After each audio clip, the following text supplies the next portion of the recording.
The dull thud of bodies hitting the mat echoes faintly as Jordan stands outside the Brooklyn martial arts gym, feeling the weight of every stare she knows is waiting for her inside. She takes a deep breath, pulls her black hoodie tighter around her, and pushes open the heavy glass door. There is a chill running down her spine, but it is not because of the weather. Jordan is already used to being a challenge in spaces like this, just by showing up. A black woman in a world where almost everyone looks the same and expects her to be different, or not there at all.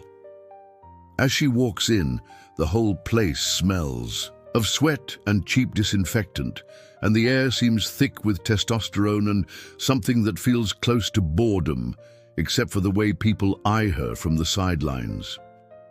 At the front desk, Mike, the receptionist, barely looks up from his phone, before giving her a smirk and a look that says everything. "You sure you're in the right place?" he asks with a mocking tone. Jordan keeps her chin high, not giving him the satisfaction of a reaction. She fills out the registration form as guys behind her make comments and laugh softly, but she refuses to let herself be pushed away. This is not the first time, and she has no intention of letting these people define her worth before they even know her name. With the registration done, Jordan steps onto the main mat, and all movement in the gym seems to freeze for a moment. Conversation stops, heads turn, and every eye in the place locks onto her, making it feel like she just crashed a private party she was never invited to. The silence is thick, and it's obvious that her presence interrupts whatever easy routine everyone was used to. Doug, the head coach, is already striding over from the far side of the room, a slight tilt to his smile that says he thinks he's got her all figured out. Doug barely bothers with small talk before addressing her so everyone can hear. He says, "You sure you're ready for this? Around here, weakness doesn't last long," making it clear he's already decided she's not cut out for his gym.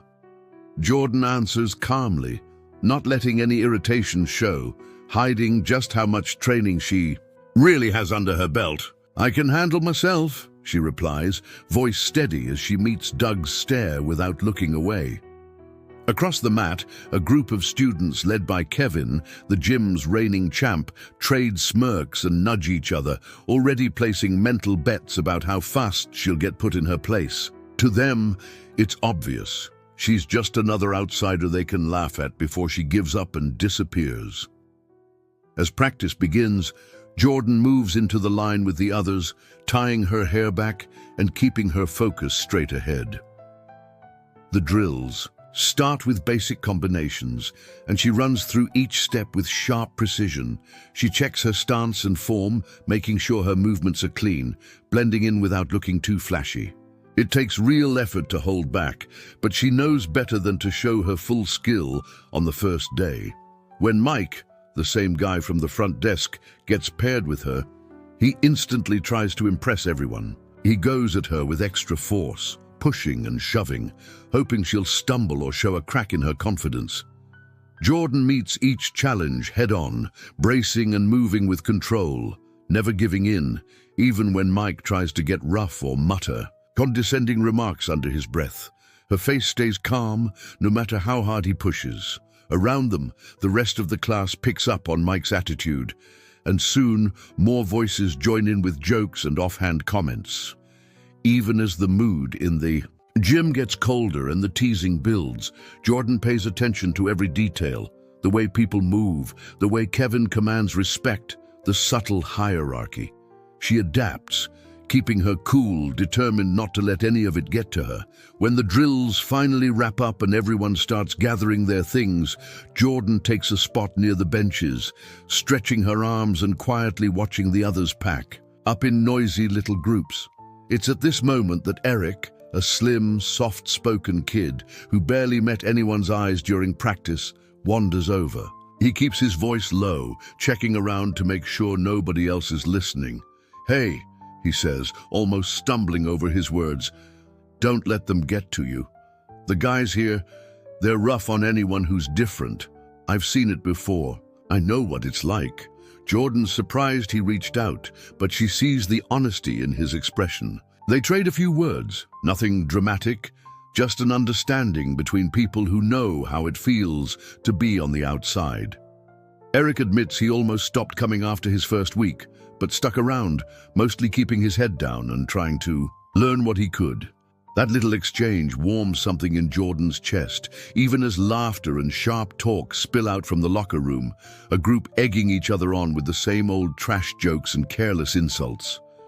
Jordan heads home. Later that night, walking the Brooklyn streets with the city lights flickering past.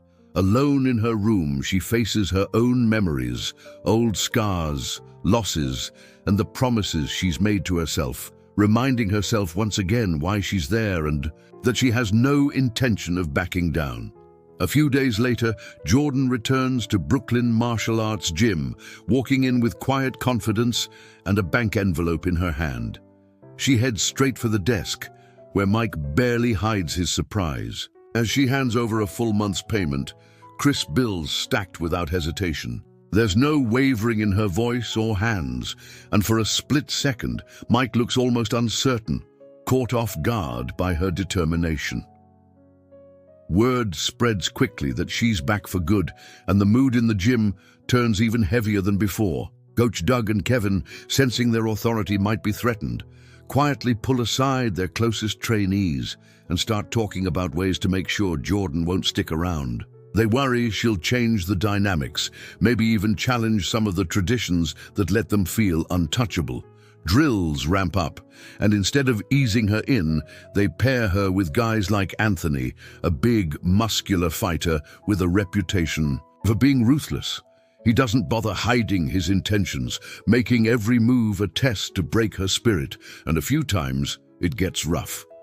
But Jordan handles every attack, countering with sharp technique and a calm that almost confuses her opponents. No matter how hard Anthony pushes, she keeps her composure, unwilling to let the intimidation knock her off balance or slow her down.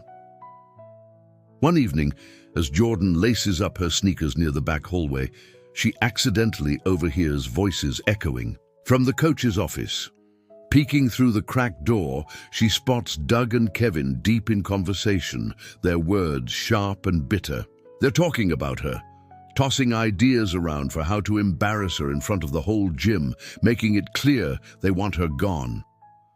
Doug says it straight out. If they put her through enough humiliation, there's no way she'll keep coming back. Jordan doesn't hesitate. She quickly hits record on her phone, capturing the whole exchange as quiet insurance. She knows how easily things can turn ugly, and this time she wants proof just in case they cross a line. Later that night, when she heads to the women's changing room, Jordan finds someone waiting by the lockers. It's Maria, one of the only other women who sticks around long enough to notice the way things work here. Maria leans over and lowers her voice, offering Jordan a schedule for alternate open mat hours, times when the gym is quieter and less hostile. Without many words, the two share a look of understanding, a kind of silent pact. They both know what it means to fight for space here, and now there's a little less loneliness for both of them, bound together by the need to push back against the rough edges of exclusion. At night, when the hum of Brooklyn dies down outside her apartment window, Jordan's thoughts refuse to quiet. Sleep comes in short bursts, broken by flashes of old memories, gunfire echoing through dark alleyways, the heat of combat rough orders shouted over the noise. She wakes more than once with her heart racing, tangled in sheets, still reaching for someone she can no longer save. Every time the pain of that loss feels just as fresh, soaking her pillow with sweat as she stares at the cracked ceiling, wide-eyed. In the dark, each nightmare pushes her back into that battlefield, reminding her why she left it all behind, but also what she carries with her every day. But Jordan refuses to just sit in her pain. When the city is quietest, she rolls out her mat in the living room and drills technique after technique. The apartment fills with the sound of movement, the slap of bare feet, the soft thud as she practices breakfalls and escapes. Jiu-Jitsu, becomes something more than a sport. It is her medicine, her armor, the discipline that pulls her from those darker corners of her mind. Jordan uses every echo of the past to strengthen her resolve, preparing herself not only for the next brutal day at the gym, but also for anything life outside might throw her way. During the quieter training sessions Maria recommended, Jordan finally starts to loosen up. The gym feels different at these hours. No big crowds, less noise, just a handful of people who are there to actually learn. She doesn't have to hide herself so much, so during drills and sparring, her true skills begin to show. Her technique is sharp, and every move she makes catches the attention of the few folks who are watching closely. A blue belt named Terrence nods in silent approval after getting swept by a move he's never seen before. Even Maria, usually reserved, cracks a grin when Jordan nails a difficult transition. For the first time since she joined, a little respect starts to surface among a few of her training partners. Still, Jordan can feel the tension. Most people keep their distance, treating her like a threat to the order they are used to. It is after one of these sessions that Eric pulls Jordan aside. He keeps his voice low, sharing what he has seen over the years. Anyone who goes against Kevin and Doug's way of doing things ends up on the wrong side of rumors, sabotage, or just gets frozen out. Eric warns her to keep her eyes open because what's happening is bigger than just hard drills. It's a power struggle that reaches further than she thought. Jordan listens, realizing she is caught in something messier than she expected, and begins to plan her next steps carefully. Jordan spends the next few days weighing her choices, replaying Eric's warning, and thinking about everything she has already survived. She could walk away, let the rumors and threats push her out, just like others before her. She could take those recordings and report Doug and Kevin to someone who might care, maybe stir up enough trouble that the gym has to answer for what it allows. But deep down, the idea of folding doesn't sit right with her. She remembers what she's already overcome, the chaos, the heartbreak, the battles that cost much more than pride or a bruise. After tossing and turning through another restless night, she knows what she has to do. Late one evening, as rain beats against the Brooklyn sidewalks, Jordan unlocks the gym after hours. The streaked windows reflect her face as she flips on the lights, bathing the empty mats in harsh white. For a moment, she stands still in the middle of the room, looking around at the place where she was dismissed, challenged, and tested at every turn. Speaking into the silence, she makes her vow out loud. She will not be bullied into leaving. What she faced outside these walls was life or death, and these games can't scare her. Jordan decides this fight isn't just hers.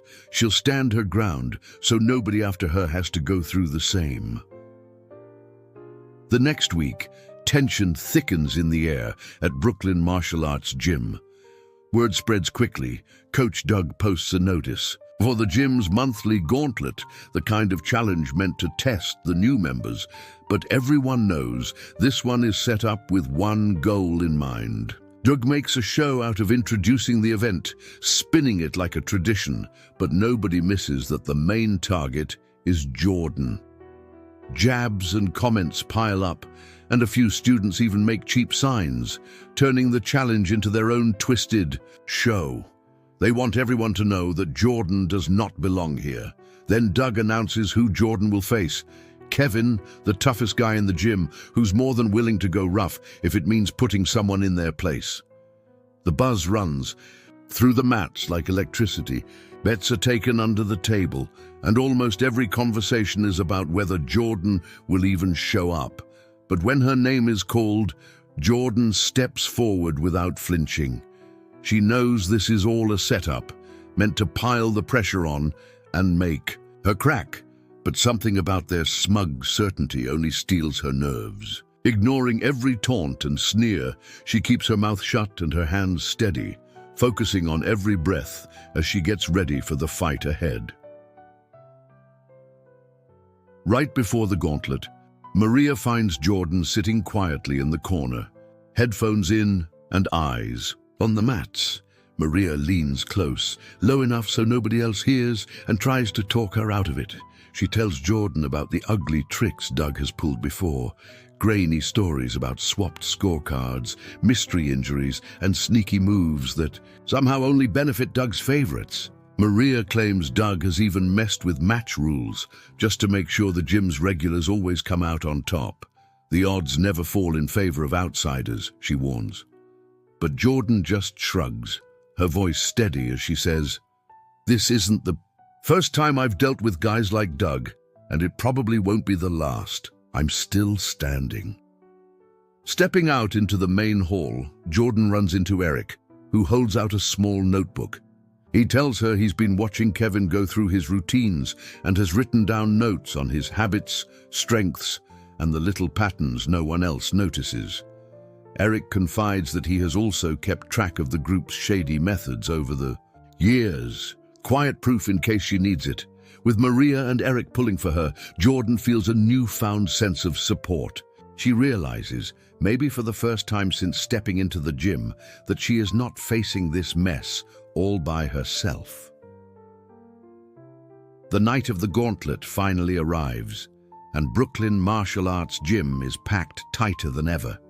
The regulars jostle for space near the mats, and nearly everyone has a phone out, ready to record what they expect will be an embarrassing loss for Jordan.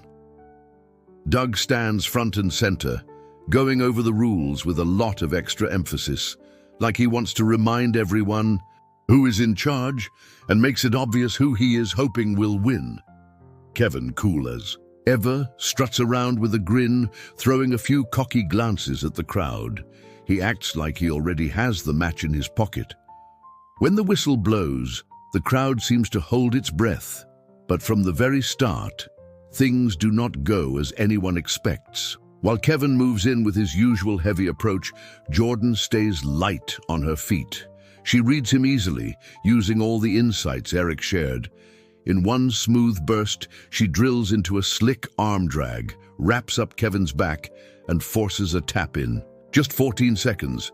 For a second, there is no sound at all. Phones freeze mid-record, mouths hang open, and the entire narrative around Kevin comes crashing down. Jordan stands, breathing steady, while the gym tries to process what just happened. By the next morning, the fallout from the gauntlet win is everywhere. Eric posts the fight video on Instagram and TikTok, tagging Brooklyn Martial Arts Gym and letting the world see what went down. It does not take long for the clip to go viral. People from all over the city are sharing and commenting. Some are shocked at how quickly Kevin tapped. Others zero in on Jordan's skill and cool under pressure. Debates break out online about gym culture and how toxic some places can get if certain people always have the power. Doug scrambles to get control of the conversation. He tries to reply to comments, spinning the story any way he can, but it is obvious the gym's spotless reputation is shot. Students who used to go along with everything start speaking up about things that have bothered them for ages. They question Doug's leadership right to his face and openly challenge the old rules in class. Some senior members who always backed Doug play it safe now, keeping their head down and even skipping practice. Nobody wants their name linked to the mess. It is like the defeat unlocked something, giving permission for everyone to push back. The gym suddenly feels like a very different place. As the days pass, the story only grows louder. The short video of Jordan's win bounces across group chats and martial arts forums, sparking wild theories about who she really is. Some people recognize bits of her fighting style and start to wonder if she has a military background. Others pull up old match clips and try to match faces, guessing she's not just some random new member. Someone on Reddit floats the nickname Shadow, insisting they heard stories about a woman with unbelievable skills who used to sweep underground tournaments. Stories that always ended with people swearing she was more myth than real. Within a few days, Shadow is trending among fight fans across New York. But while the gym drama explodes, Jordan's world is shaken by something completely different. An email lands in her inbox late one night. The message is simple. No. Subject, no signature, just a blurry photo attached. It shows a man who looks exactly like her brother Daniel, supposedly killed in action 3 years back. He stands in what looks like a crowded market somewhere far from home, alive and unscarred. Jordan stares at the screen, struggling to process what this might mean. Suddenly, everything she thought she knew about loss, family, and secret histories starts to unravel around her. Still reeling from the email, Jordan decides she needs answers that only someone from her past can give. She heads uptown to meet Walter, the old mentor she has not seen since her military days. Walter greets her in a worn diner across from Central Park, sliding into the booth with the same quiet confidence he always had. Over soggy fries and lukewarm coffee, Jordan lays out what she knows, the mysterious message, the photo of Daniel, and all the rumors swirling around her name. Walter listens, then finally admits the truth Jordan has been afraid to voice. Daniel is alive, and the both of them had been caught in the gears of something dark for years.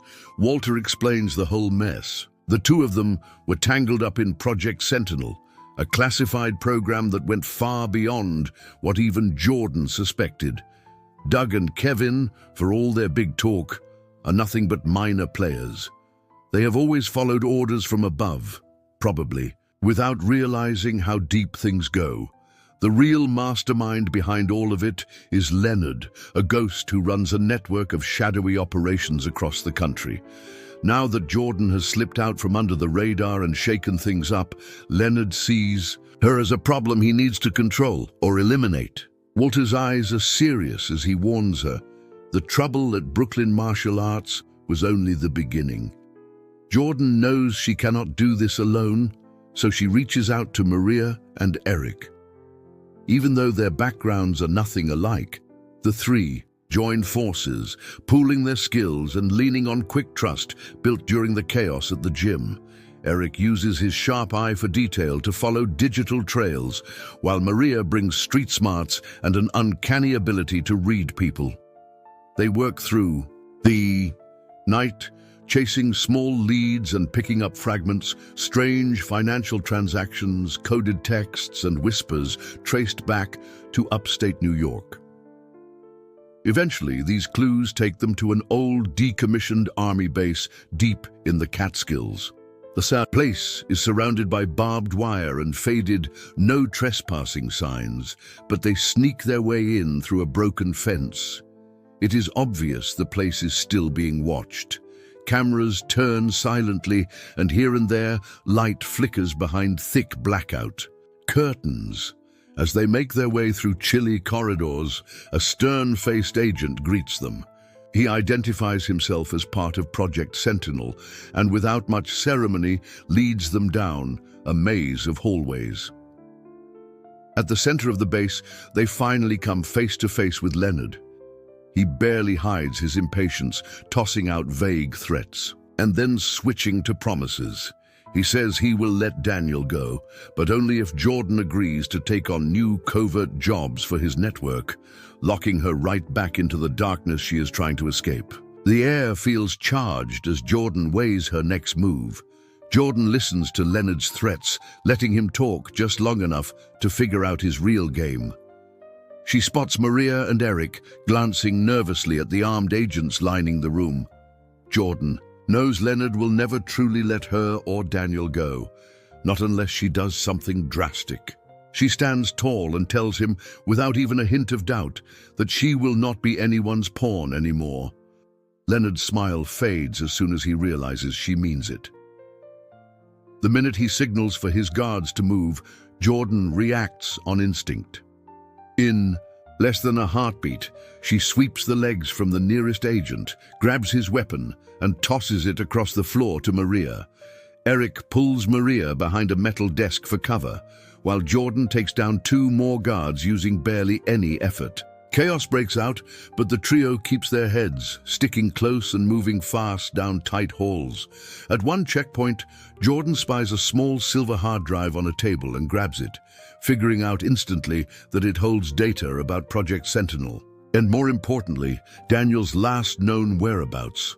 As alarms blare, Jordan triggers a set of explosives she and Maria spotted earlier, blowing the base's main entrance and covering their exit. The blast wipes out equipment and evidence as they disappear into the woods, putting miles between themselves and Leonard's crumbling operation. Back in New York, the group moves with extra caution. They switch cars twice after leaving the highway and even use burner phones to throw off anyone following their trail.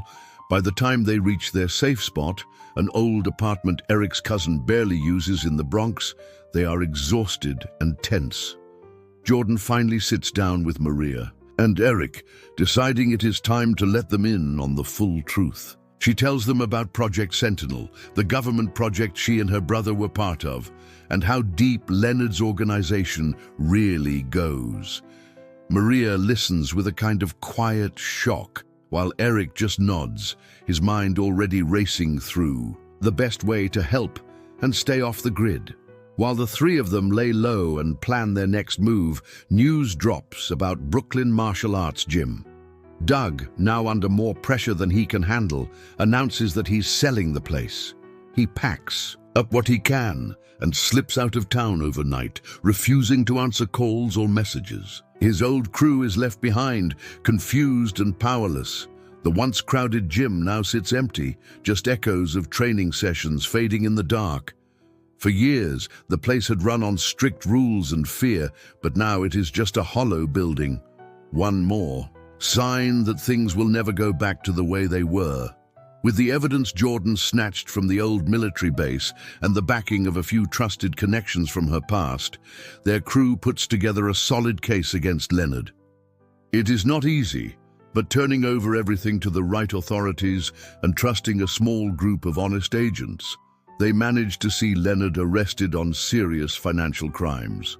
The case makes some waves in the news, though most details about Project Sentinel stay secret. Leonard's arrest shakes up his whole web of influence and leaves the clandestine network running scared and weaker than ever. With Leonard gone and Doug out of the picture, Maria steps up and takes charge of the old Brooklyn Martial Arts Gym. She rebrands it as Rising Bridge Dojo, painting the walls new colors and opening the doors to everyone, no matter their background. She promises things will never go back to how they were under Doug.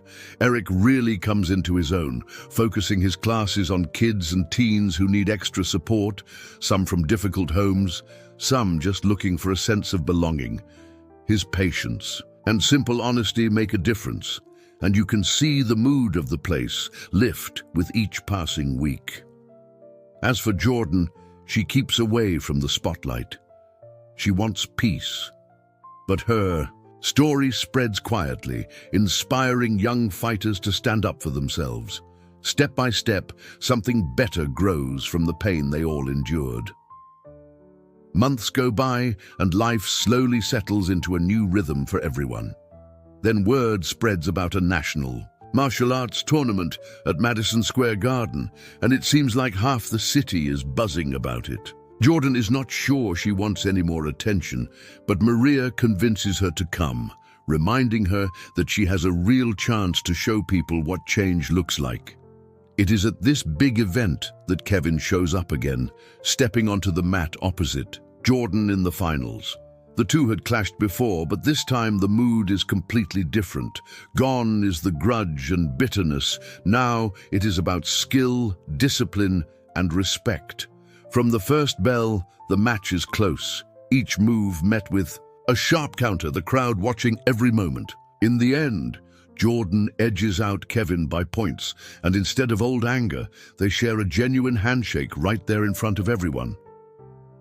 When the match is done, Jordan takes the microphone and speaks from the heart. She talks about her journey, about pushing back against systems that allow harm and silence, and stresses how vital it is to make sure martial arts and every space feels safe for all. As her words echo across the arena, the applause is long and real. Those final moments do not erase past hurts, but they remind everyone that the future can be brighter. Jordan, standing tall, leads with actions, bringing people together and sparking hope in a community ready to never settle for less again.